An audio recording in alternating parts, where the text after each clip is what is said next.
Hey guys, Thanksgiving is coming up here in Canada, and that means it'll be just around the corner for our American homies too. So I want to give you my number one tip for surviving the family gathering.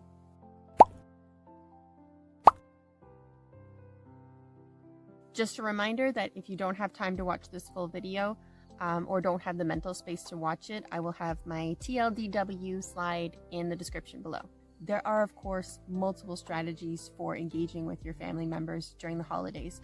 What you can expect from this video is an introduction to what I believe is the most important and useful skill that you can take with you. And if you've clicked on this video, it means that you probably have a family that you love, but don't always like. And that is completely normal. Nobody is perfect, and we can't expect them to be. Maybe we really like Uncle Bob's sarcastic humor and, the way he pairs it with one of these. But we don't really appreciate his hour-long rants about how Hillary Clinton eats babies. Right now, we live in a society and culture that keeps telling us that we need to cut people like this out of our lives. But does it really have to be that way? Shouldn't we be coming together instead of pulling ourselves apart? We don't have to like every single thing about a person in order to enjoy their company. And I'm not saying I'm perfect at this. Actually, I'm very guilty of distancing myself from people for being perfectly normal human beings. But that's the trauma and the PTSD that I have to overcome. And I want to overcome it because my belief about this is that, sure, people can be rude and annoying, but at the end of the day, most people just want to connect with each other. And that's a good thing. Making mistakes is human. And if I want other people to be forgiving of my shortcomings, then I have to learn how to be forgiving of theirs. There are probably people watching this who have cut family members out of their lives, and I'm sure that you had a very valid reason for doing so. I'm not sitting here telling you to reconsider. That is something completely up to you. All I am saying is that I think cutting out family members is a path that is pushed quite a bit these days, and I find it concerning. It's an easy path for the short term, but in the long term, it's painful. And the other path, which is one where you work on understanding and being comfortable with the differences between you and another human being, that is a hard path to choose. But I think that in the long run, it results in an easier, happy life because you can then apply that skill to other people in your life and know for sure if it's someone that does need to be cut out or if it's just someone who's annoying. Okay, so here it is. Family gathering. Well, quite frankly, I don't understand why people need therapy. Back in my day, you just pulled up your bootstraps and went to work. Seriously, can you believe all these old men in Congress? Like, it's my body, my choice. Thank you. Well, you're darn right I ain't getting the jab. It's my body, my choice. Darling, when are we gonna hear the little pitter-patter of feet in your house? We're not ready for another cat just yet, Grandma. You know that feeling you get after the family gathering? You're exhausted, overwhelmed, irritable, anxious. You're not imagining it. It's very common, and it's called the emotional hangover. Even if your family gathering didn't have any arguments, you can still feel the emotional hangover if you were doing something like bottling up your emotions and thoughts the entire time. The emotional hangover sucks. It can last a long time, sometimes days, and it can even have physical symptoms like fatigue, nausea, headaches, chest pain. In the future, I want to make a video with tips on how to ease the emotional hangover. But with our one skill to rule them all, the hope is that we can bypass it altogether. All right, let's bring in our one skill. To rule them all. And that is Non-identification. Okay, so this is very important. Non-identification is not something that you can just whip out at a party with absolutely zero preparation. It's not a tool, it's a skill. And before you get overwhelmed by that, just know that it took me about 2 weeks of practice before non-identification began to settle into my little brain. So 2 weeks totally doable. It could take you more time, it could take you less, and please don't think that this is just going to solve all of your problems, because that's not at all what I'm trying to argue here. All I'm saying is this has been an immensely useful skill for me. Okay, let's get to our very fancy definition. Non-identification is the practice of separating yourself and who you are, so your identity, from your thoughts and feelings. This was a hard concept to grasp. To help understand it, I'm going to borrow concepts from Taoism and Tai Chi. I am not an expert in either. I'm only sharing what I've learned with you. And what I have learned from those two things is that if you want to find mental peace, it is very important to discover who you are. Most of us confuse who we are with what we think. We think that those are the same thing. We are under the impression that our thoughts, beliefs, and feelings are what make us us. But we are so much more than that. You know, people go on these long journeys to find themselves and uncover who they are. It's not an easy question to answer. You are a brain and a body, sure, but you're not just a brain, and you're not just a body. You are also consciousness. Throughout history, this has also been referred to as the spirit or the soul. And I don't care if people in the comments are going to say this is pseudoscience. You're free to believe that and carry on with your life the way that you have, just as I'm free to share with other people the information that's been helping me. But in order to discuss this concept of non-identification, we need to have a baseline understanding that you are made up of three parts: your mind, your body, and your consciousness. Non-identification means to recognize that our thoughts and feelings are not us. And when someone else shares a belief that is at odds with ours, non-identification can help you to realize that this challenge to your belief is not a threat to your identity. Changing your beliefs does not change who you are. It can't, because you are not your beliefs. Beliefs can shift and change over time without ever touching your core self. Who you are is always stable, even if your views evolve. Okay, I know this is hard to believe if you haven't seen it, but if you keep putting in the work, you will discover who you are, and that knowledge is going to put you on the right path. So why do we even feel threatened by the beliefs of our family members? Let's say your dad doesn't believe depression is real, and you're depressed. I think Andrew Tate famously said he doesn't believe depression is real because he equated it to believing in ghosts. So he's like, oh, if you don't believe in ghosts, they can't hurt you. So therefore I don't believe in depression. You know what could solve depression for most poor people? $1 million in the bank. Yeah. Boom. A lot of people get mad at him for saying stuff like this, and I'll admit I used to as well. But now I kind of get a kick out of him because his beliefs aren't threatening to me anymore. I can use non-identification, and it tells me just because Andrew Tate believes depression isn't real doesn't mean that that's true. And so now what I'm left with is just, I find everything he says is so entertaining. If he doesn't have the power to shake who I am at my core, any fear or anger just completely disappears. So, your dad doesn't believe in depression or therapy. He thinks you should be able to just pull up the old bootstraps and get back to work, slugger. This can be a very threatening belief to encounter, especially when it's coming from a parent. It feels like he's denying your reality, your experience, and therefore your life. Also, he's in a position that used to be one of authority over you, but you're an adult now. His beliefs don't have to impact your life anymore. Try telling that to your brain. The problem that I've encountered many, many times is that knowledge is not enough. Knowing you're an adult now and you don't have to do what dad tells you to is still not enough. These neurological pathways that exist in your brain were wired at a very young age, and they're not just going to change because you told them to. You must practice these skills in order to be able to use them and access them in these critical moments. When dad says he doesn't believe in depression, your initial compulsion may be that you need to change his mind. But why? Well, usually it's because your brain has interpreted something about the situation as a threat. But remember, you're more than just a brain. Using non-identification, you have the ability to step outside the situation as an observer and see, my brain seems to be interpreting a threat in this situation.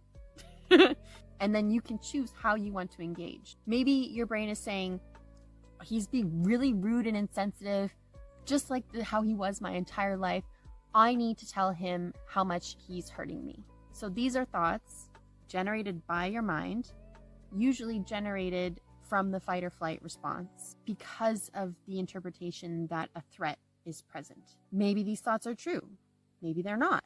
Maybe there's some sort of half-truth to them. What usually ends up hurting us, well, for me at least, is when we react without the use of our consciousness. When we let our mind and body take the wheel and they are in fight or flight mode. That's usually when comes the anger, the arguing, the emotional hangover. The most important thing you can do is get out of fight or flight. I also want to make a video on how to do that because there's many ways to do it. But non-identification is one of the things that you can do.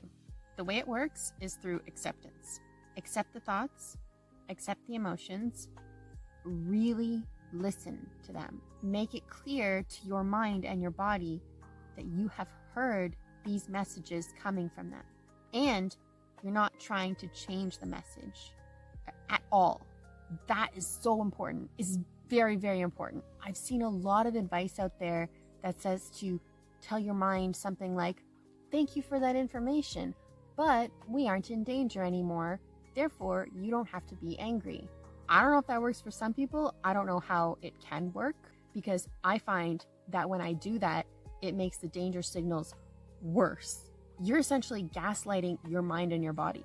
They're telling you danger and you're like, nope, wrong, wrong, wrong. There will be a time for the reframing and the CBT afterwards, but in the moment, it needs to be full acceptance. For the first time in your life, you're not going to try to change what they're saying to you. You're not going to fight back. You know that back and forth you get into fighting with yourself? That's your consciousness wanting to get its way, and then your mind and body are fighting back because you're not listening. You must listen fully and without identifying. So without thinking that those thoughts are you. They are messages from your brain that are trying to keep you safe. That's what they are. They're messages coming from fight or flight, coming from a perception that something is threatening. And when the brain feels heard, it will stop torturing you. It will release you. And then you can decide how you want to handle the situation. When it releases you from fight or flight, then you have access to the other parts of your brain. You have access to your frontal lobe, to your memories. You can use your memories to realize that, well, every time we go down this path, it just ends in fighting and pain and suffering. But I really liked that one time that we just did super bad karaoke together all night. That was really fun. Like, I'd much rather do something like that instead of argue. You don't need to change Dad this very day. It's not 100% necessary to change him today. Maybe you never will, but maybe one day you can be okay with that and it won't affect you anymore. Maybe one day you can accept that you're never going to like every single thing about him, and sometimes he can be downright rude and insensitive, but the more you practice non-identification, the more you're going to have positive experiences with him. And say either agree to disagree or tell him we're not going to talk about that because it makes us fight and I don't want that for us. So let's talk about how to get to the point of non-identification. I'm still a newbie at it, but even at my minor level, I've noticed significant strides in how I interact with my family members. And I did this through the RAIN technique. It stands for recognize, accept, investigate, and non-identify. So basically, when you're triggered, try to go through the RAIN. Recognize the emotion that you're feeling, name it. If there are multiple, try to name all of them. Accept the emotions, even if you really don't want to. The third step is investigate. Notice how the emotion feels in your body And if you need help with this, I do have 2 body scan videos now up on my YouTube channel. One is 10 minutes and one is 5 minutes. That should help you with that part. And the 4th step is non-identification. My problem with the way this technique is set up is that I don't think non-identification is something you just do the way that you do the other steps. Like if I hadn't done any practice and you told me, name my emotion, that's pretty doable. But if you told me, now non-identify with that emotion, I just wouldn't know how to do that. So I think that the setup of RAIN is a little misleading. I would argue that by practicing recognize, accept, investigate, and cycling through those, you actually unlock the 4th step of non-identification. Another thing I found very hard was I used to not know I was triggered unless I was really triggered. I couldn't identify when I was only like slightly triggered or even medium triggered. I couldn't identify that. I was so dissociated from my body. So if I had awareness that I was triggered, that usually meant I was really triggered, in which case I couldn't access any of it. Like when I'm really triggered, I couldn't even name my emotions. So what I did is I practiced RAIN throughout the day when I wasn't triggered, when I was just feeling normal. And the useful thing is when you have c-ptsd, you're actually triggered all the time. You just don't know it. So here I am practicing RAIN thinking I'm not triggered, when in reality, I probably was just like a mini triggered or a medium triggered. Anyways, doing the recognize, accept, investigate throughout the day led to an increased ability to access this technique when I was badly triggered. And badly triggered happens so much less for me now. It used to happen like 2 to 3 times a week. Now I would say it happens 2 to 3 times a month. And I'm really immensely grateful for that. Another thing to note is sometimes I would have to repeat the same step over and over again. Like I would have to repeat the acceptance because I could feel resistance. Like it wasn't clicking. So I would just repeat the acceptance over and over again. Other times I'd have to repeat all 3 steps again, and I would just cycle through them again and again because I really wanted this to stick. Some days I would feel like it wasn't doing anything at all, and I would get angry about that. Like, this is stupid, it doesn't work. But I'll tell you, the day non-identification switched on for me is a day I'll never forget. And like I said earlier, it took about 2 weeks of doing this, being really dedicated to it. And again, I'm still in baby stages. I have slip-ups all the time. I have bad days all the time. But I also have successes. And I've noticed an ability in myself to remain calm in situations where I would not have been able to remain calm at all in the past. So I would recommend you practice the RAIN technique in order to develop your skill in non-identification. And when you're in that moment with dad or mom or grandma, and you can recognize when a conversation is not going in a productive direction and choose to prioritize the relationship over defending your beliefs, because your thoughts and beliefs are no longer your identity. You don't need to defend them. I get that it's hard. Sometimes you want to keep going with the conversation, even when you know that it's just going to end in suffering and arguing. There's something in your mind that just tells you to keep going, that they need to change. And if they don't, that it's going to hurt you in some way. I know that that feeling is so strong, but most of the time, it's not the beliefs of others that hurt us. What hurts us is our desire to change their beliefs, to change them. When we confuse our identity with our beliefs and then act as though that's truth or that's reality, that's when we get hurt and hurt others. But when you can non-identify with your thoughts and beliefs, that's when you're protecting your core self the most. That's when you have this new ability to say, well, we're not going to agree on this, but I'm okay with that if you are. Now let's get back to working on this kitten puzzle. So good luck this Thanksgiving. If it doesn't go well, you can always try again at Christmas. Christmas 2025. If you like this video, don't forget to like, subscribe, and comment, and maybe even share it with another family member who needs to not identify. We'll see you next time. My brain is interpreting this situation as a threat. I'm so stupid. Okay, sorry. My foot's numb. Owie! It's like a big kerfuffle in my house right now. What the hell's going on? It sucks when I get on a roll and then a car comes. It makes me so angry. You're driving really slow. You drive so slow. Where was I? Okay, so, something in the bushes. That ain't no bird. You just inhaled mustache. Yeah, I definitely did. Oh. Ew. Oh my god. When are we gonna hear the little pitter patter of feet in your house then? That's too British.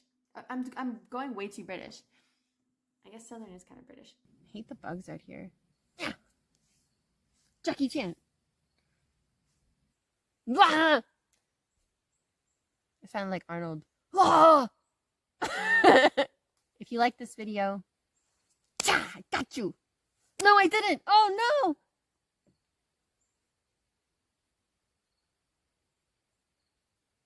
I'm sure that's enough. Oh my god, my foot is so numb. You're back for more. I'll get you this time. Oh my god, he got away again. What the hell? He's like Superman in mosquito form.